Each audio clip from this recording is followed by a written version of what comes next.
Good morning, it's Thursday, the 10th of September. A day I always remember, 'cause that was the day my daddy died. Papa was a rolling stone, ba ba ba ba ba. Wherever he laid his hat was his home. When he died, all he ever left us was alone. From Fannie Mae and Freddie Mac, and we could never pay it back. And we might get kicked right the fuck out of this sack. But Papa was a rolling stone. Tap tap tap. Wherever he laid his hat was his home, and he never needed really any home at all. And I guess it thinks neither do we. Yeah. That was ridiculous. Alright, I don't know why I did that. That was has nothing to do with why I turned on this machine in the first place. Just a little off-the-cuff frickin' parody for you there. Maybe we'll develop that. See what the boys in the band think. Okay, have you been watching this show, or any show dealing with military training or law enforcement? It first hit me with Cops, that show Cops, but now there is a show called Making the Cut, where they show the training curriculum, regimen, manner, philosophy, the way they of the elite military units of the branches of the service of our great land. They show you the Green Berets, they show you the Ranger training, they show you Marine Force Recon, they show you Air Force Pararescue, they show you Army divers, Navy SEAL training,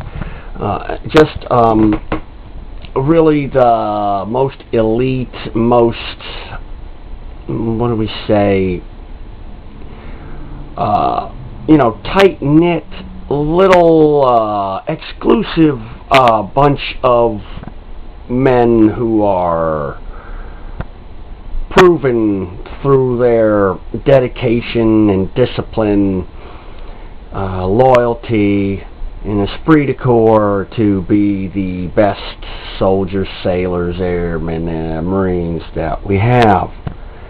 And they can be deployed anywhere, at any time, with damn near lightning speed and very deadly force. Anywhere at any time, on any location, practically, on this planet. And it seems all fine and dandy, and it makes you feel like it's a good thing to have. I don't doubt that it is a good thing to have such elite units like this. It troubles me in a way that we don't use our conventional military forces in a way that seems to benefit their situations that they are placed in by our powers that be, the ruling class, making them have to jump through all kinds of hurdles and red tape just to fire a shot. It's almost like you have to fill in an application to destroy an area that you know to be an enemy location that is a threat upon our own forces in that theater of operations. And you have politicians running the war as opposed to the soldiers, especially the commanders, the generals and such. which is, according to Sun Tzu in his book The Art of War, a very bad spot to put the military into. That's really, though, not what I was trying to get at in this little discussion. What I was getting at was that the elite forces, now those are deployed often secretly, clandestinely, without anyone knowing what exactly they did. They really prove their loyalty by almost, going way beyond the physical and mental capabilities or strengths and discipline of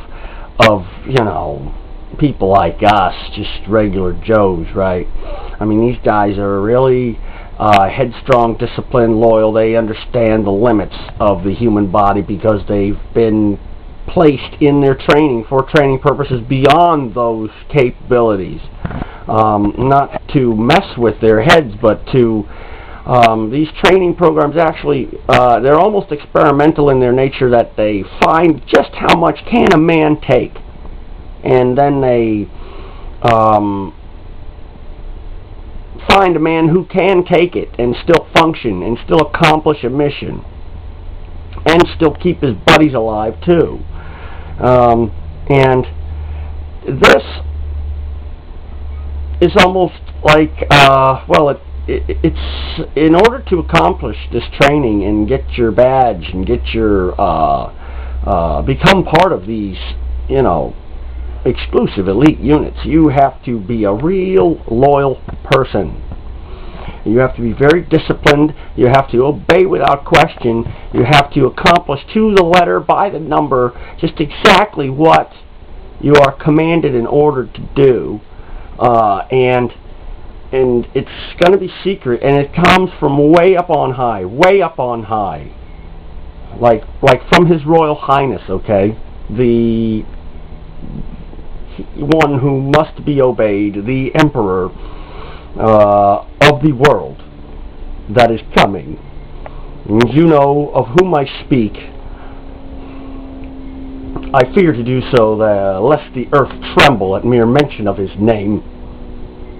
But you know him, the Magnificent One, the Commander-in-Chief of these elite units and all other military units of our nation at this time, and possibly a good chunk of the military units of more nations to come, should he have his way, which I pray he does not, but I fear he will. Mainly because of these units, you see, they are so focused on their job, and they take so much pride in their ability and capability, and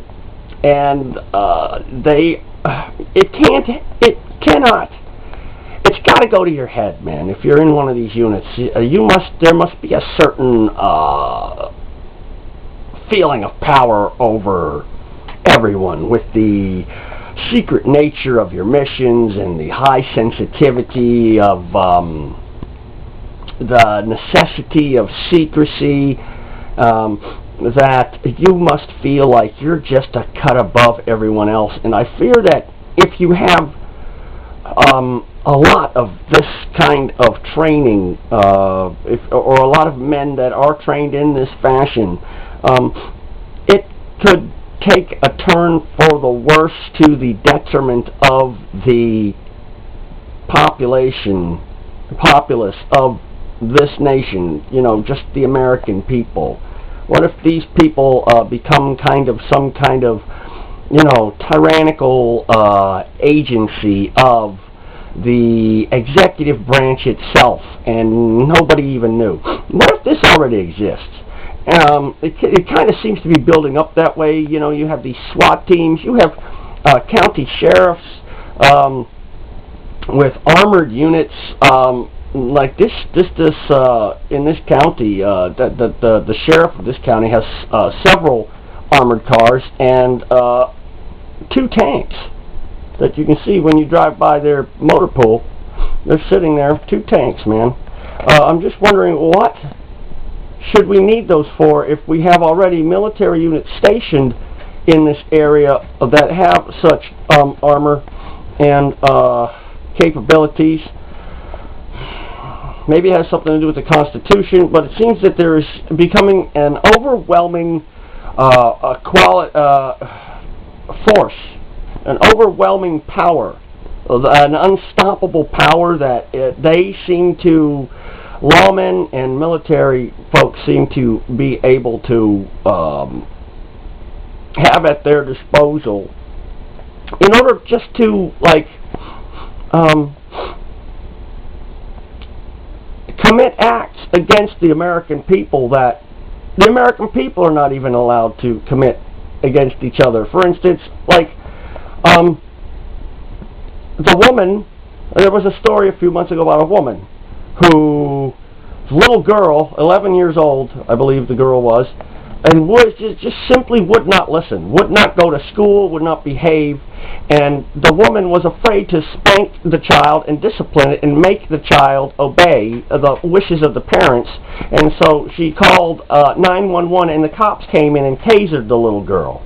Now, why is the mother not allowed to spank the little girl, but the cops can come in and taser her, shoot her with an electric shock gun, while the woman could go to jail simply for smacking the kid? There's something wrong happening there. This is a tide that is turning for the worse. It's not good. It should be a matter of privacy how you discipline your children.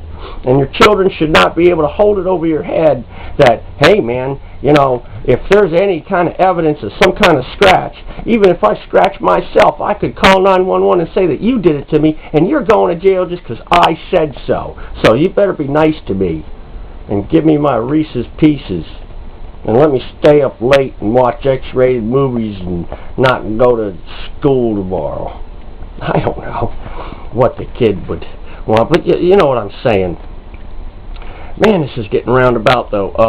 My point is that these units, these exclusive units, are becoming intimidating even to the taxpayer who funds them for missions they know not which of, which could possibly even be executed and accomplished against we the people ourselves. And I don't know if the soldiers, who seem like a bunch of bright guys, I mean brighter than average, but yet so absorbed in their mission and so knowing their role and not to question, to obey without question, to just when is their conscience going to step in and say, no, this is not right, or this is not what I signed on for? And the military has a way of making you more afraid of the military than of the supposed enemy. So whose orders would these men follow? Where would these men draw the line, and would they? I mean, look at the SWAT teams. Even the SWAT teams of your city police. They just, I mean, I appreciate the fact that they can do all kinds of operations like stop bank robberies and snipers and bombers and, you know, maybe Islamic terrorist cells, if they're even supposed to be fighting them anymore. But who's becoming the enemy here, and who's becoming the good guys? It's all becoming a blur. And these men in these units, hopefully they are keeping this in mind, or maybe these kind of thoughts are crossing theirs. I sure hope they are, and that they exercise discretion, and that they are not fearful to stand up against something that they seem to be wrong, even if the other elements of their units make them an outcast. Maybe it's